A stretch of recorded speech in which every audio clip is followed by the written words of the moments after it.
Hey, ladies and gentlemen, this is Carmine Sabia for Explain America, and Georgia District Attorney Fani Willis just got some really devastating news about her case against Donald Trump from an unlikely source. Before we get started, please make sure you like, comment, share, and subscribe. Those little things really help us out, and they help our channel continue to grow.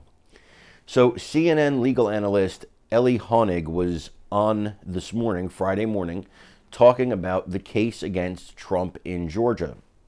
Now, this case has been a case where Trump has tried to get Fani Willis removed from the case several times because of what he believed were political conflicts. Now, Honig chimed in on this morning, and according to him, Trump's not far off base. He just brought the allegation too soon because the trial hadn't started. But what he said is there are obvious conflicts of interest here with Fani Willis and her political career, as well as her case against Trump. And what he said was that she could actually be removed from the case once the case actually gets before a judge.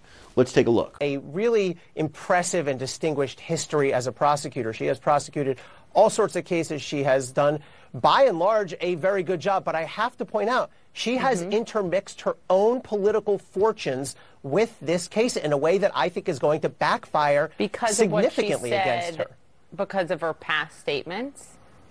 A couple of things. First of all, she's already been thrown off a piece of this case because she subpoenaed a Republican candidate for office and then hosted a fundraiser for his Democratic opponent. The judge threw her off that part of the case and said, quote, "What were you thinking?" Second of all, she's used her own subpoenas in this case. She subpoenaed Lindsey Graham.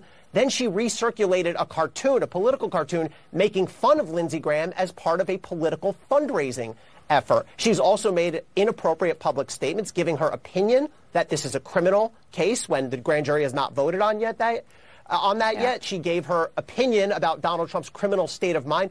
All of this is bad form by a prosecutor. She absolutely does know better, and it's going to be a problem for her when this case comes to fruition. Ellie, before you go, because my favorite line of this piece is she said, "I'm probably not a very good politician, but I'm a very good prosecutor."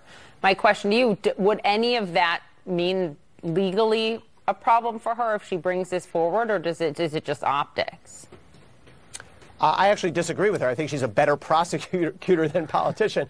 Quite the opposite. That's what she said. I'm a very good prosecutor. Those two things. Okay. No, the problem is she has intermixed politics. She should know better as a prosecutor. Legally, here's what happens. She's already been removed from a piece of the case because of a political conflict of interest that she created. And when this goes into the courts, count on Donald Trump arguing that she has improperly mixed her own politics in there and needs to be removed from the case. I know that's been rejected, but that's only because it was prematurely made. Once the case is brought, they will argue that she has a conflict of interest, and they'll argue for prosecutorial misconduct and selective prosecution. I don't know if those arguments will succeed, but she's created these problems for herself. Now, I personally think prosecutorial misconduct is definitely on the table. I think she has absolutely mixed politics with this case. This is a woman who ran on getting Trump, who is now trying to get Trump. You cannot separate those two things. They are intertwined, and there's nothing you can do about it.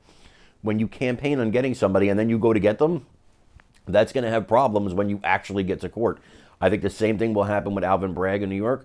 I think the same thing will happen with Letitia James in New York. These people predicated their political campaigns on getting the man they're now going after. That's going to have reverberations in a courtroom. You can't get around it. I think Honig hit the nail on the head. He's one of the best legal minds out there on television, and I think he nailed this one. Let me know what you think in the comments. Also, please remember to like, share, and subscribe because that really helps us out.